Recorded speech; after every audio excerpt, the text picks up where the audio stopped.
विपक्ष का स्थान प्राप्त किया। आज शुभेंदु जी मेरे साथ यहाँ पर बैठे हैं, वो हमारे प्रतिपक्ष के नेता हैं।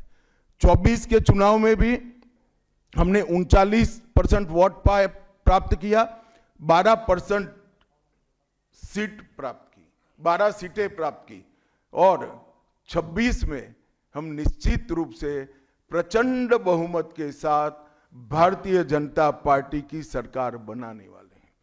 मित्रों, ये 24 से अब तक का समय भारतीय जनता पार्टी के लिए बहुत शुभांकर सिद्ध हुआ है।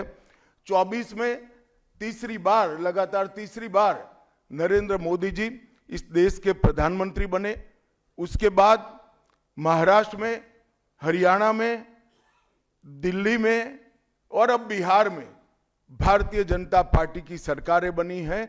24 के चुनाव में उड़ीसा और आंध्र प्रदेश में भी पूर्ण बहुमत की भाजपा की और एनडीए की सरकार बनी है। मुझे पूरा भरोसा है कि 2026 में बंगाल में 2/3 बहुमत के साथ भारतीय जनता पार्टी की सरकार बनेगी। ये बंगाल की जनता तय कर बैठी है। मित्रों, जहां पर भी बंगाल में जाते हैं, पूरे बंगाल की जनता घुसपैठियों से त्रस्त है। क्या कोई राज्य सरकार ऐसी हो सकती है जो घुसपैठियों की पनाहगाह अपने राज्य को बना दे? राष्ट्रीय सुरक्षा पर एक कितना बड़ा खतरा है, इसका जवाब बंगाल की मुख्यमंत्री ने बंगाल के चुनाव में दे। घुसपैठ रोकने के लिए उनके पास क्या योजना है? आर्टिकल 370 हटता है, वो विरोध करती है। सीएए लाकर बंगाल के शरणार्थियों को नागरिकता देने का हम कार्यक्रम करते हैं, वो विरोध करती हैं। और वो ठीकरा फोड़ते हैं कि बीएसएफ है, वो रोक नहीं रही है। ममता जी, मैं आज आपको इस सार्वजनिक प्रेस वार्ता में पूछना चाहता हूं कि कौन सी सरकार है बांग्लादेश की पूरी सीमा पर जो वाड़बंदी करने के लिए, बॉर्डर पर फेंसिंग करने के लिए जमीन नहीं देती है? अगर आप जवाब न दे पाए तो मैं ही देता हूं। आपकी ही सरकार है जो जमीन नहीं देती है, जिसके कारण फेंसिंग का काम समाप्त नहीं होता है। फिर भी भौगोलिक रूप से कठिन सीमा पर से कोई घुस कर आता है तो कहां जाता है? सबसे पहले बंगाल के गांव में जाता है। आपका पटवारी क्या कर रहा है? आपका थाना क्या कर रहा है? क्यों इसको अरेस्ट नहीं किया जाता? क्यों उस पर केस दर्ज नहीं होता? क्यों इसको वापस भेजा नहीं जाता? जवाब है क्या आपके पास? क्या बंगाल की मुख्यमंत्री जवाब दे सकती है कि असम में घुसपैठ क्यों बंद हो गई? त्रिपुरा में घुसपैठ क्यों बंद हो गई? गुजरात और राजस्थान की बॉर्डर पर घुसपैठ क्यों नहीं होती है? पंजाब की बॉर्डर पर घुसपैठ क्यों नहीं होती है? कश्मीर की बॉर्डर पर घुसपैठ क्यों नहीं होती है? सिर्फ बंगाल में क्यों होती है? क्योंकि आपकी निगहबानी में घुसपैठ कराई जाती है और बंगाल को धीरे धीरे डेमोग्राफी चेंज कर आपकी वोट बैंक को पुख्ता करनी चाहती है। मगर ये लंबा नहीं चलेगा। बंगाल की जनता अब जान गई है और इसके खिलाफ लामबंद भी हो रही है। और मुझे मालूम है अगला चुनाव घुसपैठियों को निकालने के मुद्दे पर और घुसपैठ रोकने के मुद्दे पर लड़े जाने वाला है, क्योंकि न केवल ये बंगाल का अब मामला रहा है।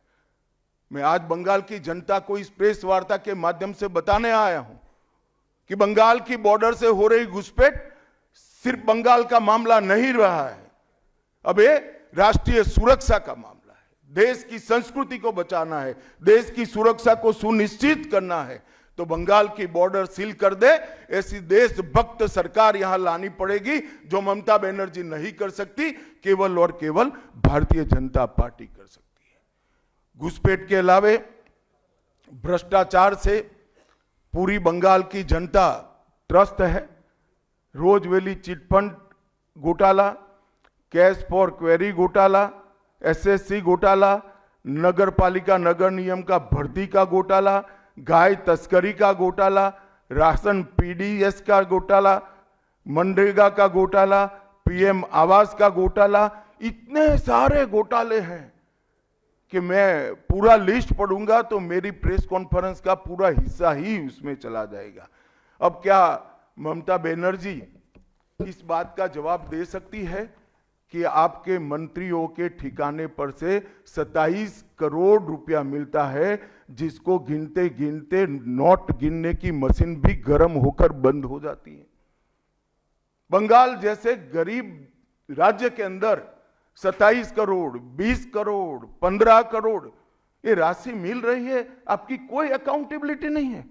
पार्थो चैटर्जी जेल में जाते हैं, ज्योति प्रिय मलिक जेल में जाते हैं, अनुव्रत मंडल जेल में जाते हैं, जीवन कृष्ण शाह जेल में जाते हैं, माणिक भट्टाचार्य जेल में जाते हैं, चंद्रनाथ सिन्हा जेल में जाते हैं, परेश पाल जेल में जाते हैं, कुंतल घोष जेल में जाते हैं, फिरहाद हकीम वो भी आरोपी बनाए जाते हैं, शोभन चैटर्जी आरोपी बनाए जाते हैं, कुणाल घोष 3 साल जेल में रहकर आते हैं, और आप कहती है कि भ्रष्टाचार नहीं हो गया, हो रहा है। आप आंख मूंद लिए ही हो भ्रष्टाचार के लिए, मगर बंगाल की जनता अपनी आंख बंद कर कर नहीं बैठी है। गरीब बंगाल की जनता के अधिकार का पैसा आपकी कैडर की भेंट चढ़ रहा है, आपको इसको जवाब देना पड़ेगा। महिलाओं की सुरक्षा ये बहुत बड़ा मुद्दा बना है, और अधिकृत रूप से कहा जाता है कि महिलाएं 7 बजे के बाद अपने हॉस्टल और घर से न निकले। हम कौन से जमाने में जी रहे, मुगल काल में जी रहे हैं क्या? ममता जी, ये आजाद भारत, यहां माताओं बहनों को पूरा दिन जब इनकी मर्जी हो, जब इनको काम हो, घर के बाहर निकलने की सुरक्षा प्रदान करना ये हमारा संवैधानिक दायित्व है, जो देने में आपकी सरकार विफल गई है।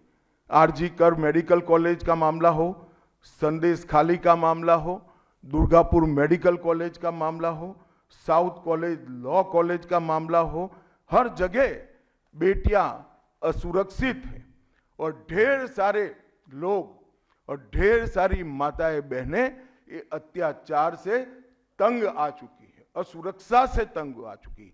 वो भी राह देख रही है कि कब वोट देने का अधिकार आए और हम इन निकम्मी तृणमूल कांग्रेस की सरकार को हटा दें। सांप्रदायिक तुष्टीकरण को इस राज्य सरकार ने अपनी नीति के रूप में स्वीकार कर लिया है। अब मरहम लगाने का प्रयास हो रहा है, मैं सुबह से देख रहा हूं, मगर अब मरहम लगाने से कुछ नहीं होता है। हृदय पर, बंगाल की हिंदुओं के हृदय पर घाव इतना गहरा बैठ गया है कि कोई मरहम काम नहीं आएगा। अब आपका जाने का समय तय हो गया है। यहां तक इंतहा कर दी, यहां तक कि पार्लियामेंट में वंदे मातरम पर चर्चा होती है।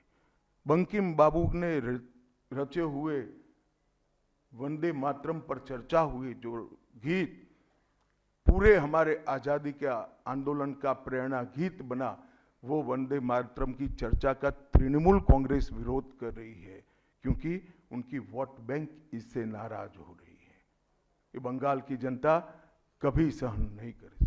एक जमाना था मित्रों कि भारत के जीडीपी में बंगाल का योगदान 10.5% था और तीसरे नंबर पर था। जीडीपी में योगदान की दृष्टि से हमारा बंगाल तीसरे नंबर पर था।